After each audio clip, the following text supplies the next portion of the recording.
Magandang gabi sa bawat isa. Palain tayo ng ating Panginoon. Salamat sa kanyang patuloy na pagkakaloob sa atin ng mabubuting bagay. Dapat tayo ay sa araw-araw ay marunong magpasalamat sa ating Panginoon. At alam naman natin na mga bagay na ito na nararanasan natin ay alam natin mahirap para sa atin. Hindi po tayo sanay sa ganitong sitwasyon na lagi tayo nasa bahay.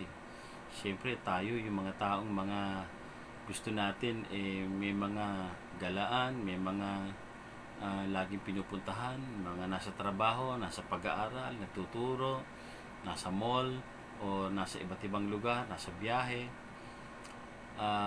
Yung maranasan natin na tayo manatili sa loob ng bahay ay isang karanasan na hindi natin makakalimutan sapagkat ngayon lamang ito nangyari sa buhay natin. Bagamat ganito nangyayari sa atin, hindi mawala yung ating pasasalamat sa Diyos sapagkat lagi nariyan ang pag-iingat niya sa atin at pagkakaloob ng lahat ng ating mga pangangailangan. Muli tayo ay mag-aaral ngayong gabi na ito sapagkat nais ng Panginoon na patuloy na pagbulay-bulayan ng kanyang salita. Pag-aralan po natin at ilagay natin sa puso ang bawat aral na kung saan ay makukuha natin mula sa kanyang salita. Ang ating pag-aaralan ngayon ay, di ba, nagbabasa tayo ng unang Samuel. Nasa chapter 25 na tayo, 26. At dito sa chapter na ito ay mayroong mga pangyayari na hindi natin inaasahan sa buhay ni David. Basahin po natin ang 1 Samuel 26, 9 to 12. Ngunit sinabi ni David, "Huwag mong gagawin yan. Malaki kasalanan na pagbuhatan ng kamay ang haring pinili ni Yahweh.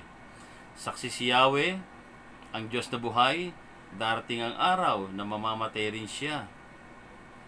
Maaring sa sakit o sa digmaan. Huwag nawang itulot ni Yahweh na patayin ko ang kanyang piniling hari." Ito po'y tumutukoy kay Haring Saul. "Kunin na lang natin ang kanyang sibat, pati ang lalagyan niya ng inumin at umalis na tayo." Kinuha nga ni David ang sibat sa ulunan ni Saul at ang lalagyan nito ng inumin at sila'y umalis sapagkat nilob ni Yahweh na makatulog sila ng mahimbing. Dumating at umalis si David nang walang nakaalam. Purihin ng Panginoon sa pagkabasa at pagkarinig na kanyang banal na salita. Samahan po tayo ng banal na Espiritu sa ating pag-aaral. Nais ko lamang pong medyo balikan na kwento kung bakit nagkaroon ng mga ganitong sitwasyon na dahil alam natin na pinagtatangkaang patayin ni Haring Saul itong si David at nung nalaman na itong si Haring o si David ay naandun sa isang lugar na kung saan ay pinagtitipunan nila, pinuntahan ni Saul para patayin itong si David. Pero noong mga oras na iyon, dahil sa pagod, ay mga nakatulog itong mga tauhan or si Haring Saul, mga nakatulog, kaya-kaya ng patayin ni David itong si Saul. Pero hindi niya ginawa at sinabi niya na hindi ko pwedeng gawaan ng malaking kasalanan ang haring pinili ni Yahweh. Yung lagi nating narinig na do not touch the anointed one. Huwag salingin itong hari na ito sapagat siya ay itinalaga ni Yahweh bilang hari. Hindi ko pwedeng pagbuhatan ng kamay o patayin ng hari. Kahit pinagtatangkaan niya akong patayin, hindi ko ito magagawa sa kanya. Kaya kinuha na lamang yung kanyang sibat, yung kanyang lagayan ng tubig para maipakita kay Haring Saul na nakalapit itong si David sa kanya nang hindi niya nalalaman. Pwede na siyang patayin pero hindi niya ginawa. Kaya meron siya katibayan na nakalapit siya sa hari, yung makuha yung kanyang sibat. So bakit kaya hinayaan ni David na hindi niya patayin ang hari? Alam naman natin si Saul ay tinilagang hari Pero nung siya nagkasala, ay inalis siya sa posisyon na yon. Pero siya pa rin ang nakaupo. At ang pumalit sa kanya ay si David. Pero itong si Haring David, hindi siya nagmamadali na makuha yung posisyon.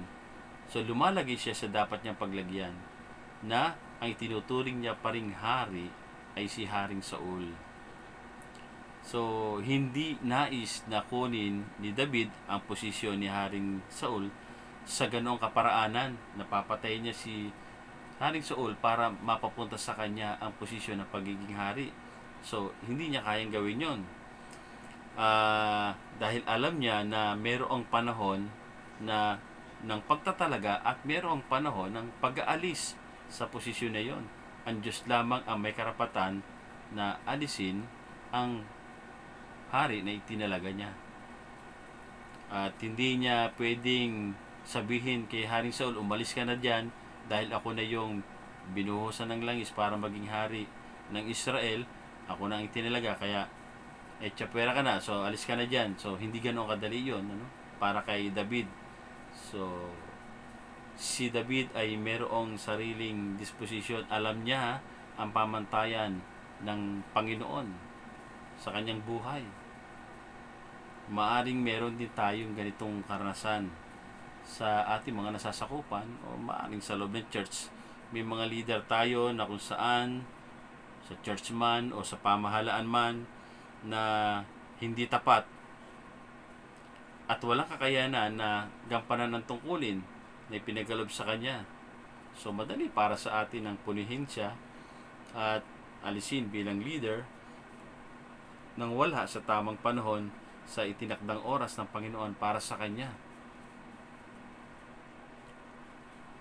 Pero para kay David ay mayroong panahon ang Diyos para sa kanya, at hindi niya pinapayagan na gumawa ng isang desisyon na pagsisisihan niya balang araw. Ipinakatiwala niya sa kamay ng Diyos ang destiny ni Haring Saul.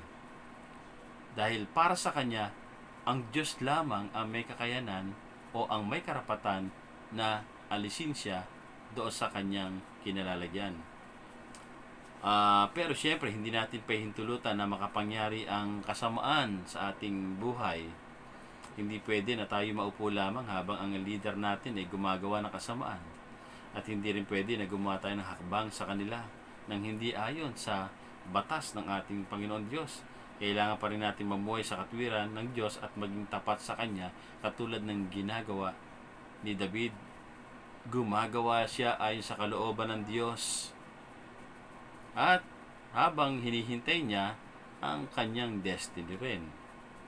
So, maaring tayo ay nakakaranas ng mga kaapihan o sa mga pinapasukan nating trabaho, o kaapihan mula do sa mga political leader. So, may mga leader tayo mapagsamantala sa kanilang posisyon at ginagamit ang posisyon para sa kanilang sariling intensyon. O di ba, lalo na yung mga nakaupong mga politiko na kapag nasa kapangyarihan na ay naroon na ang paghawak sa kanilang posisyon na kahit di na karapat-dapat sa kanyang pwesto, at naroon pa rin yung mga yung sinasabi ko rito, yung mga nagkasala na politiko, yung napatunayan na mga nang rape, na mga may ninakaw, na may mga illegal na ginagawa.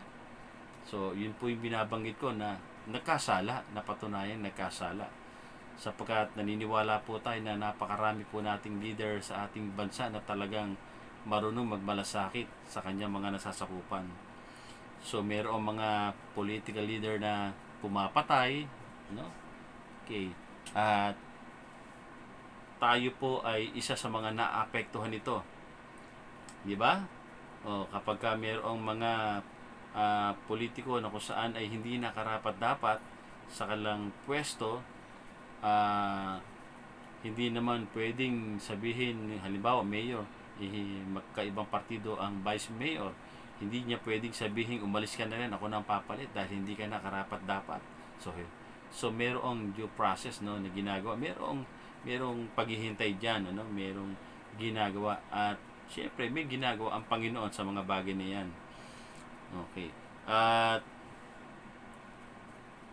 yun nga, katulad ng sinabi ko, mayroong mga kung saan ay siraan na nangyayari o alitan na nangyayari sa pamagitan ng tagapanguna at yung kanilang mga assistant. Okay. So, ang nangyayari dyan ay nagkakaroon ng bangayan. Ako, lalong-lalo na pagka makaiba ng partido, talaga may mga bangayan yan. So, kilala natin yan, di ba? Dahil meron silang pinag-aagawan na pwesto. Pero sa buhay ni Haring Saul at ni David, si Haring Saul lang ang nakikipaglaban para do sa posisyon. Si Haring David naman ay hindi naman. Meron siyang sariling ginagawa.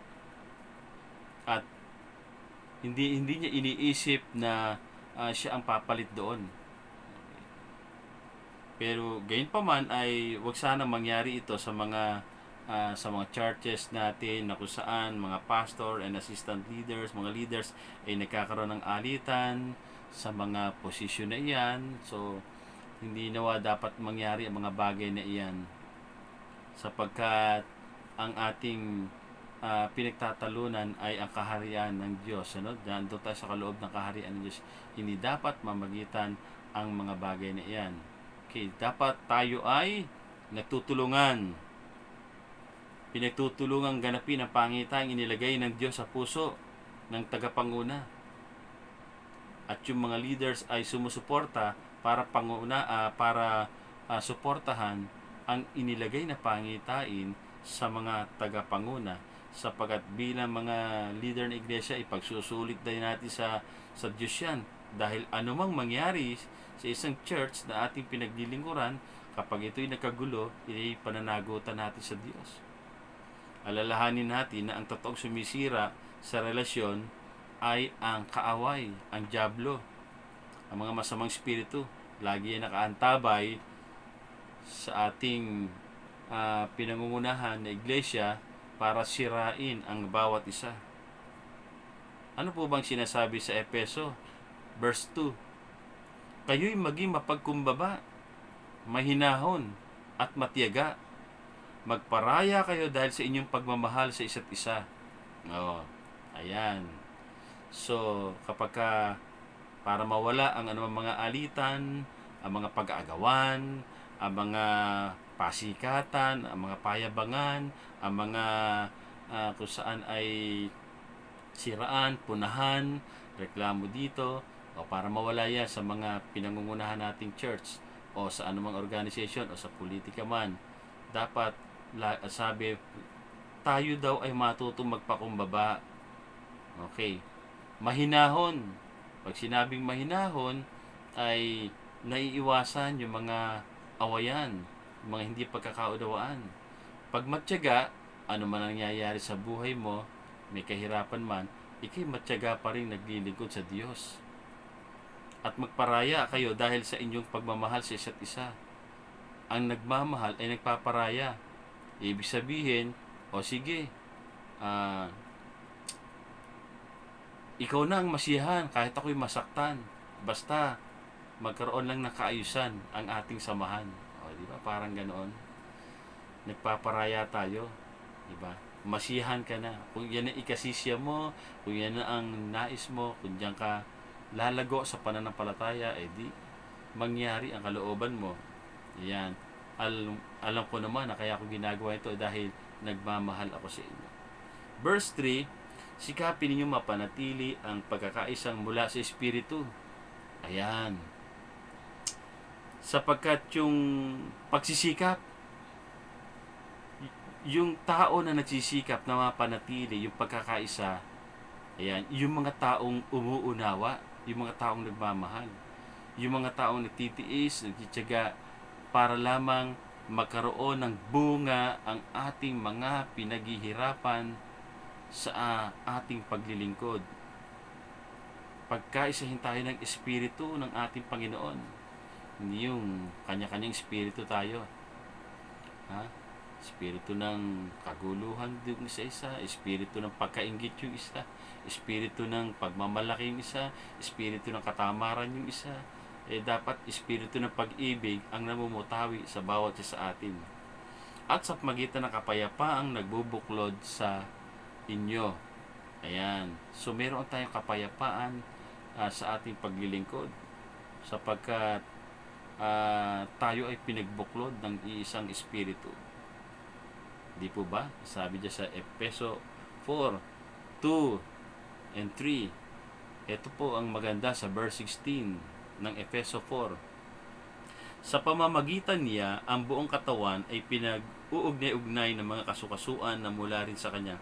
At kung maayos na gumaganap ng tungkulin ng bawat bahagi, lumalaki ang katawan at pinapatatag nito ang sarili sa pamamagitan ng pag-ibig. Ayan. So, yung iba-iba man ang ginagawa natin, iba-iba man ang posisyon natin, iba-iba man ang tungkulin natin, iba-iba ang ministry natin, pero pag ito pinag-uugnay-ugnay at maayos na gumagawa ng tungkulin, kanya-kanyang tungkulin, ang bawat isa, bawat bahagi, ang katawan ni Kristo ay lumalaki, lumalago, nagiging matatag. Dahil namamagitan ang pag-ibig. Kung ang nangyari dito kay Haring Saul, kung natuto siyang sumunod, natuto siyang magmahal, natuto siyang magtiis, magtiyaga, natuto siyang alamin ang kalooban ng Diyos, di po ba, di magiging maganda. At meron siyang warrior na katulad ni David na kung saan ay talagang tumutulong sa kanyang kaharian. Maayos ang kanilang pagsasama, magiging matatag ang kanilang kaharian. Nang dahil sa inggit, nang dahil sa pagmamataas, nang dahil sa pagsuway. So, yun ang hindi dapat mangyari sa ating iglesia. Ano po, mas masarap siguro kung puro pag-ibig na lang, love lang ang nararanasan natin sa ating church. So, wala na yung mga kung ano-anong mga negatibo, mga pupuna na naririnig natin, kundi anumang pinapagawa sa atin ng Panginoon ay gawin natin. Sumunod tayo sa kalooban ng ating Panginoon.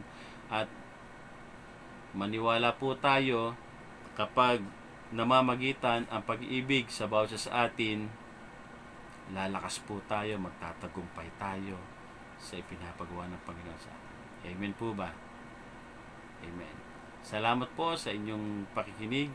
Idalangin po natin ang pagkakaisa, hindi lamang po ng ating iglesia, kundi ang pagkakaisa ng buong sambayanan dito sa bansang Pilipinas, sa buong mundo, nang sa gayon sa ating pakikipag-isa, pagsunod sa ating Panginoon Diyos, sa ating gobyerno, pag lahat po tayo nagkakaisa, matatapos po ang ating problema. Tayo po yung manalangin. Sa mga oras ito, O Diyos, amin pong idinadalangin ang bawat isa, ilagay mo sa puso ang pagmamahal, ang naisin na makiisa sa mga mabubuting bagay at pagtutulungan upang maitaguyod ang pangitaing inilagay mo sa aming iglesia, sa aming pamilya. Ang mga mitiin namin ay magkakaroon ng katuparan, ng katagumpayan kung ang namamagitan ay ang pagtutulungan, ang kapayapaan sa paglingkod, kagalakan sa paglilingkod. Kung makita sa bawat isa ay ang pagnanais na tulungan ang bawat isa, magkakaroon ng kaayusan at lahat po ng nangyayari sa aming buhay, sa aming pamilya, sa aming bayan, sa buong mundo, kung lahat ay nakakaisa at nagtutulungan, marunong sumunod sa iyong kalooban, magkakaroon ng mabilis na pagresolba ng mga problemang aming kinakaharap. Sapagkat naniniwala po kami na habang kami tinuturuan mo ng mga dapat namin gawin, mangyayari ang kalooban mo, maalis ang lahat ng gawa ng kaaway sa aming buhay, aalisin mo kami sa lahat ng sumpa na ito, aalisin mo kami sa lahat ng ginagawa ng kaaway, at palalayain sa kasalanan, sapagkat ang maghahari sa amin ay ang pag-ibig na nagmumula sa iyo. Dalangin po namin na matapos na po ang mga problema na ito, patnubayan mo ang mga taong ginagamit mo, ang mga frontliners, ang mga government officials, ay patuloy mong pagkalooban ng pag-iingat at patuloy mo silang samahan ng Banal na Espiritu, kagalingan, kalakasan sa lahat na may karamdaman, na apektuhan ng COVID-19 ito. Naniniwala po kami, matatapos po ito, babalik po sa normal ang aming kalagayan, pero sa pagbabalik namin yon, disiplinado na ang mga tao, may pananampalataya sa Diyos, may pagkakaisa sa pamilya, at ang bawat iglesia ay magkakaroon ng matatag na pananampalataya. Salamat sa iyong panguna. Ito po ang aming dalangin sa pangalan ng Panginoong Hesus. Amen. Magandang